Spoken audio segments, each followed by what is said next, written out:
Let's talk about biblical mentoring and specifically this question: how long should you mentor someone else? Let's say that you've entered into a mentoring relationship, a discipling relationship.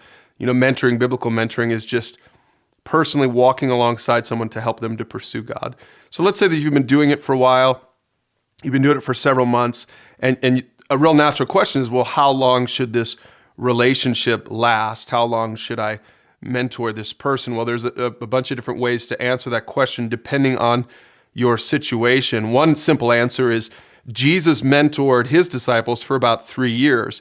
So it's good to kind of have that number in mind, that you might sort of intentionally walk with someone for, 3 years.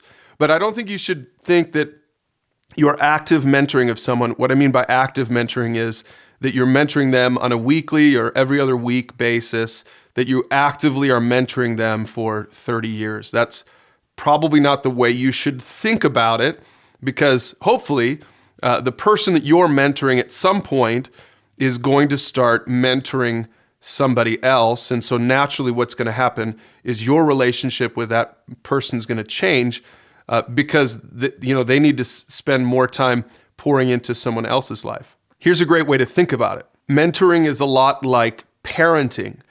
So you pour into your young children, you have to be very intentional and hands-on with them, but over time, your parenting of them, you begin to pull back a little bit because they have to make their own decisions and walk on their own. And eventually, they're going to grow up and hopefully have their own family.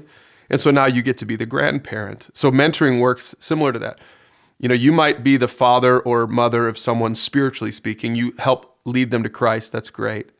But then over time, hopefully the goal is that they're not just going to always live with you, sort of spiritually speaking, but that over time they're going to grow and mature, and they're going to be able to then sort of be shoved out of the nest, and they're going to be able to pour into the lives of other people. And so what happens to you then is you become the grandparent and they become the spiritual parent. So if you think about how grandparenting works, a grandparent, I don't talk to my father that often, relative to when I was younger.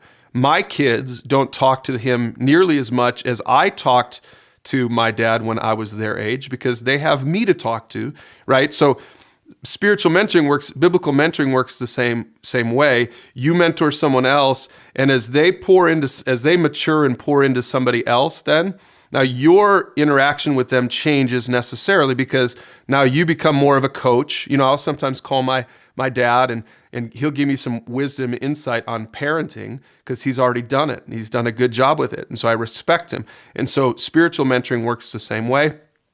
You might be mentoring somebody, then they're mentoring someone else, and your relationship begins to shift now. It's not that you can't still speak truth into that person's life, but you might now be helping them, sort of coaching them with somebody else. Here are a few other things that you should be aware of just real quick. There are additional factors that change your timeline. Number one, the person you're mentoring might bail on you. And if that happens, don't take it too personally. If you're mentoring somebody and they bail on you, you can't pursue God for someone else. You can't make them pursue God. So if you've engaged them, you've invited them into this relationship, and they just consistently fail to take you up on your gracious offer, you kind of need to maybe just back off a little bit. So they sort of change the timeline a little bit. And again, don't take that too personally. Don't beat yourself up over that. Jesus himself had somebody bail. He mentored 12 guys, and one of them, Judas, kind of bailed on him, right? So it's not up to you to pursue God for somebody. It's up to you to help someone pursue God, and you can only do your part. Here's the second thing you need to know. That person might bail on you and come back. So if somebody bails on you, you've been mentoring them, and then pretty soon they stop taking your phone calls, or they don't want to meet with you anymore. They come up with some excuses not to meet with you, whatever, and you're starting to take it personally. Listen, be gracious toward them. Keep that bridge there. Don't burn down that bridge, because they might come back to you. Just keep loving them, praying for them, maybe drop them a line every once in a while. And you might find that they are some situation will come up in their life, and they're going to come back to you, and they're going to take you up on that offer again, and you'll be able to pour into their life, and it could really change their life. So don't give up on that person that has bailed on you. And here's one more thing you need to be aware of. They might never want to leave.